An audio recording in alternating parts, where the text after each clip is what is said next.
Cek, cek. Halo guys, selamat datang di channel Grows TV. Apa kabar semuanya? Semoga baik-baik saja. Buah sirsak baru dipetik, buah duku asam rasanya. Ada banyak gadis cantik, hanya kamu yang aku cinta guys. Melirik kisah Rurouni Kenshin Kyoto Inferno yang disutradarai oleh Keiichi Otomo, film ini dimulai dengan kehadiran tokoh antagonis kesayangan para penggemar, yaitu Makoto Shishio dengan watak yang beringas dan ambisius. Tanpa basa-basi, Shishio langsung mengungkapkan ambisinya untuk menguasai Jepang saat bertemu dengan Hajime di awal film.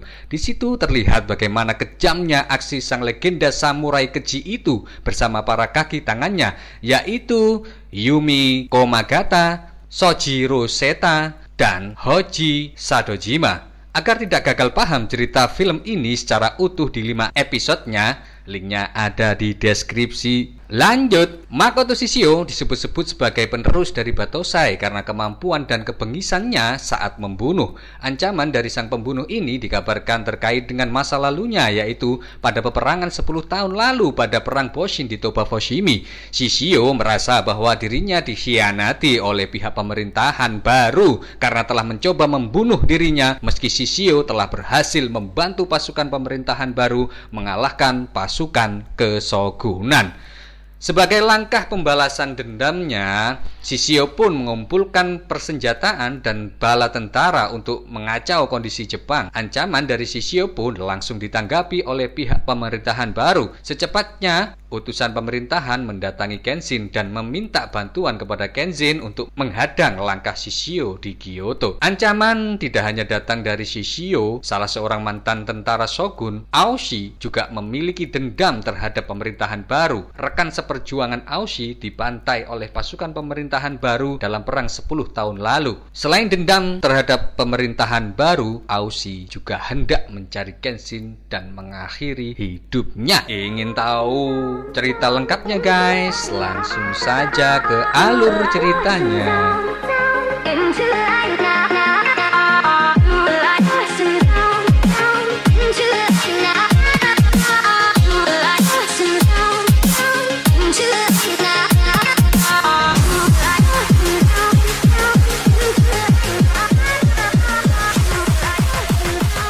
Scene berawal di tambang Setu. Di sana Hajime memimpin polisi Jepang dalam melacak Shishio Makoto, seorang pemberontak terkenal yang dikhianati oleh pemerintah setelah dia membantu mereka mengalahkan kesogunan Tokugawa selama pertempuran Toba Fushimi.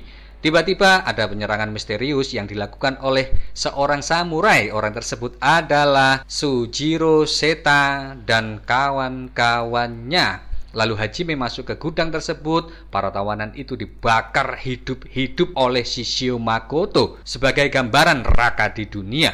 Namun, pembantaian pasukan Shishio kepada polisi memberitahu Saito rencana untuk menaklukkan Jepang.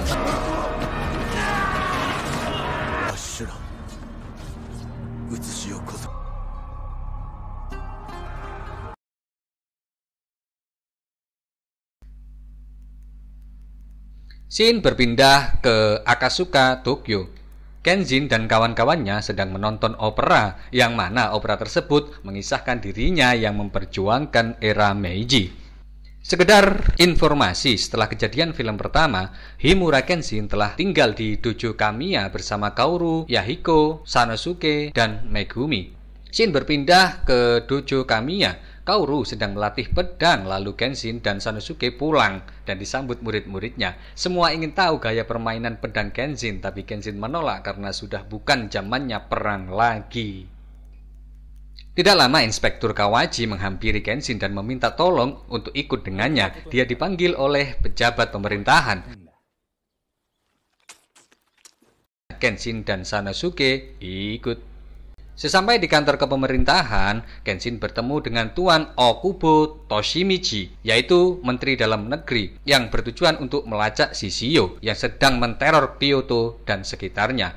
Di sanalah alur cerita dimulai. Okuba menjelaskan sejarah Makoto Shishio.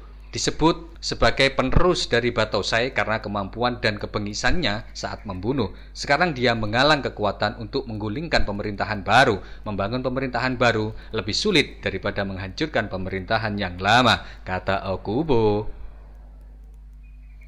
Di sana, Kenshin dijanjikan banyak hal termasuk penghapusan catatan keterkaitan Megumi dalam opium seperti di film sebelumnya, guys. Sepulangnya dari kantor pemerintahan, Kenshin menceritakan kepada teman-temannya, tetapi kekasihnya yang bernama Kaoru melarang Kenshin untuk berangkat ke Kyoto karena takut dia akan membunuh lagi. Shin berpindah pada Sojiro, suruhan Shishio, yang melancarkan aksinya dalam membunuh Tuan Okuba.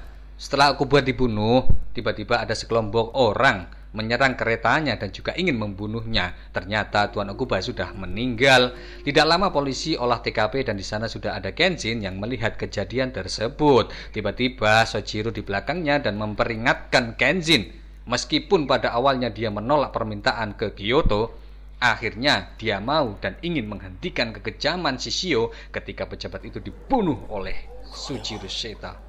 Lalu Kenshin ke kantor kepolisian dan melihat banyak mayat yang dibunuh Shishio dan antek-anteknya. Lalu ditangisi keluarganya. Kejadian tersebut mengingatkan Kenshin pada dosa yang tidak terampuni ketika dia menjadi Batosai. Hajime juga mengajak untuk menghentikan Shishio. Setelah pemberitaan kematian Tuan Okuba menyebar, Kenshin meminta izin lagi kepada Kaoru untuk menghentikan Shishio di Kyoto. Akhirnya Kenshin memeluk Kaoru dan pamit.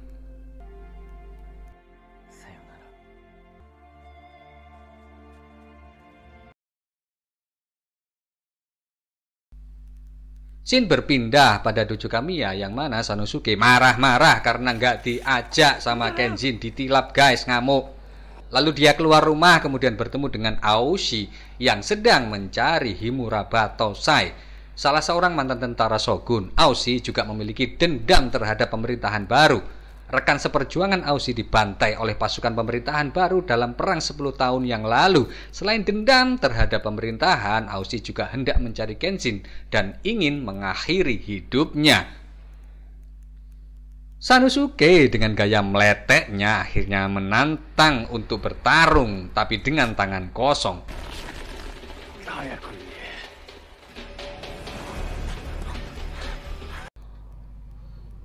Walhasil, Sanosuke dihajar habis-habisan oleh Aoshi, lalu Megumi datang dan menghentikannya. Shin berpindah ke Odawara, tepatnya di daerah Tokaido. Kenshin sedang berjalan sambil melakukan penyamaran, sementara di kapal, Shishio sedang mempersiapkan senjata perang. Lalu Sojiro memberitahu Shishio kalau Kenshin sedang dalam perjalanan menuju Kyoto. Saat dalam perjalanan, Kenshin bertemu dengan Misao yang berusaha mencuri Sakabatonya. Kenshin sampai di sebelah sungai dan menyiapkan makan. Lalu datang seorang wanita yang mencuri pedangnya. Dia berlari tapi dikejar oleh Kenshin. Aksi kejar-kejaran dimulai sampai terjadi pertarungan lucu memperebutkan pedang tersebut.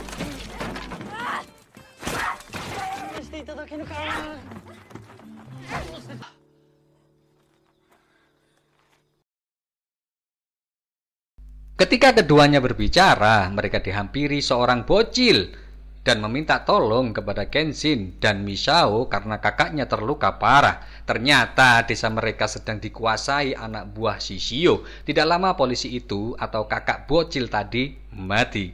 Pagi harinya mereka mendatangi desa tersebut. Kondisinya cukup menyedihkan, guys. Kenshin melihat dua mayat digantung di pohon, yang tidak lain adalah orang tua si bocil tadi. Tentang nasib orang tua dan saudara laki-lakinya yang semuanya dibunuh oleh pasukan Shishio itu karena berusaha melaporkan kekejaman mereka kepada pihak yang berwenang.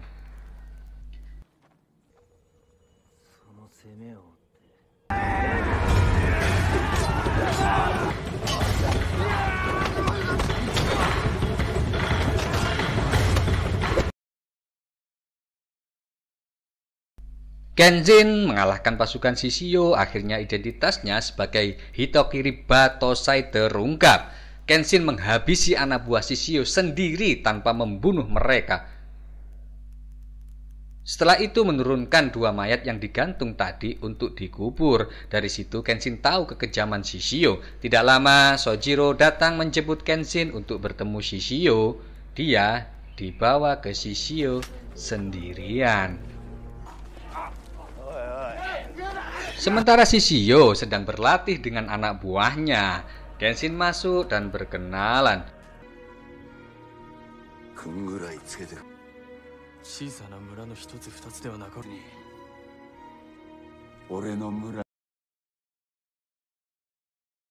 Shishio mengatakan bahwa Lukaku mengajarkan banyak hal.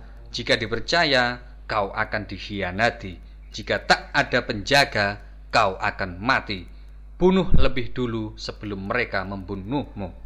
Dan dia menuntut keadilan. Kemudian, Shishio menyuruh Sojiro untuk berduel dengan Kenshin. Di sanalah awal mula Sakabato Kenshin patah.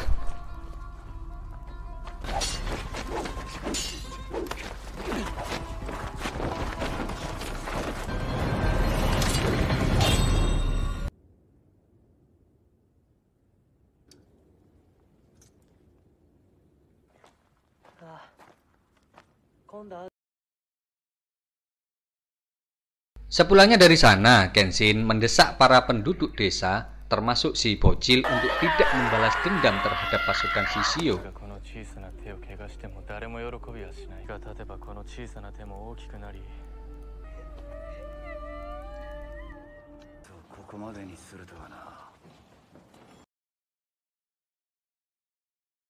Sementara itu, Kaoru memutuskan untuk mengikuti Kenshin ke Kyoto, ditemani oleh Yahiko dan Sanosuke. Sanosuke yang sedang terluka karena berkelahian dengan Aoshi memaksa untuk berangkat sambil membawa pedang pembunuh kudanya. Sesampai di Kyoto, Kenshin diajak Misao untuk tinggal di penginapan yang dikelola oleh Nenji Kashiwazaki, yang dikelola oleh seorang semi-pensiunan ninja bernama Okina yang pernah dipekerjakan oleh Shogun Tokugawa. Misao sendiri juga seorang ninja. Okina memperingatkan Kenshin bahwa letnannya Shinomori Aoshi, orang yang mengalahkan Sanosuke sebelumnya, telah berencana membunuh Kenshin. Tapi Kenshin ke Kyoto untuk menghentikan Shishio, bukan untuk berkelahi dengan Aoshi.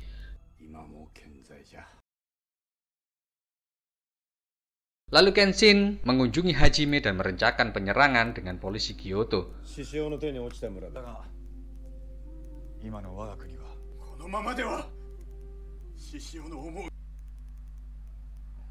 Sementara Shishio dan anak buahnya menanyakan keberadaan Kenshin yang diduga sedang mencari ahli pedang, yaitu Arai Shaku. Akhirnya Joe Sawagejo berangkat untuk menghalanginya. Pada saat yang sama, Kenshin cemas karena orang yang membuat Sakabatonya, yaitu Arai Shaku, telah meninggal bertahun-tahun sebelumnya. Lalu Kenshin teringat pada saat dia diberi pedang tersebut.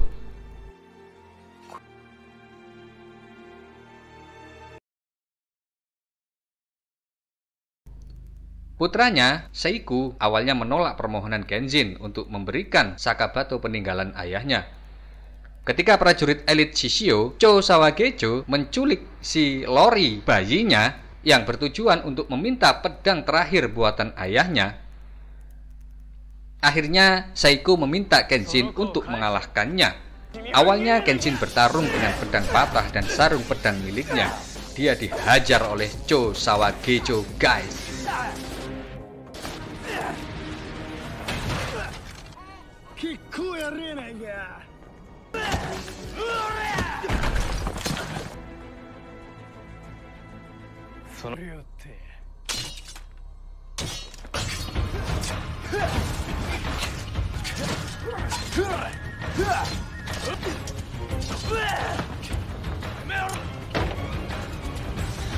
Di tengah pertempuran, akhirnya Saiku memberikan Sakabato peninggalan ayahnya yang digunakan Kenshin untuk mengalahkan Cho.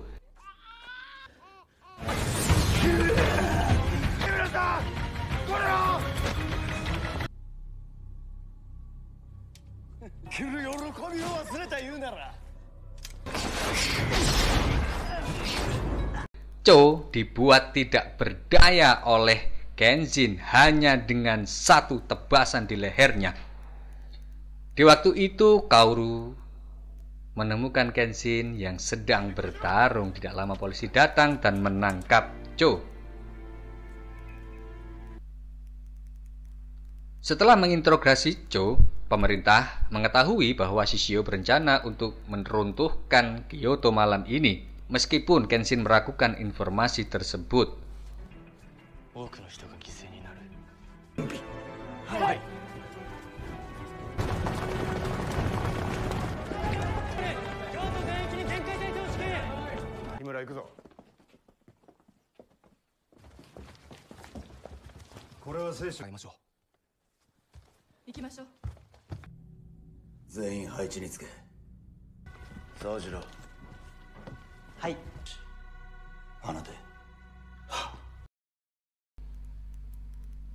Akhirnya, polisi pemerintah bersama dengan Kenshin, Ninja, dan Kaoru, Yahiko, dan Sanosuke yang baru tiba berperang melawan pasukan Shishio.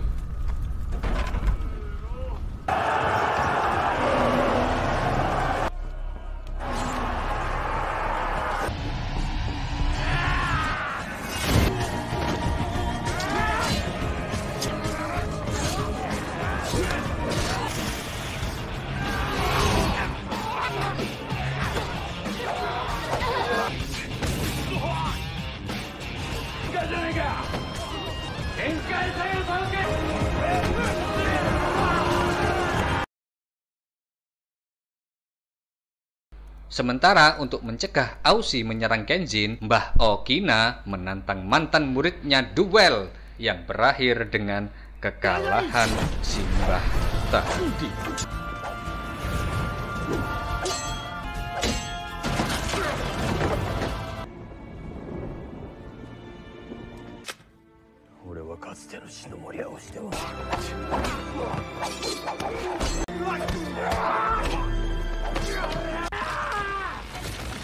Namun, Kenshin menyadari bahwa tujuan utama Shishio adalah untuk membakar Tokyo, bukan ke Kyoto.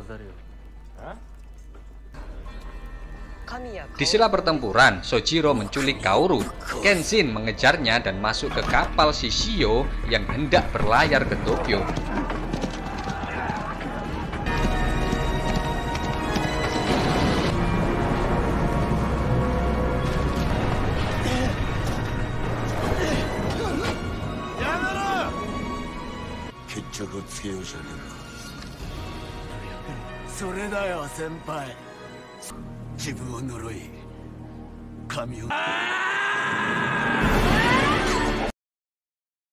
Di sana ia bertempur dengan Shishio CS yang berakhir ketika Kaoru dilempar ke laut. Kemudian Kenshin ikut melompat ke laut juga, tetapi Kenshin tidak dapat menemukannya.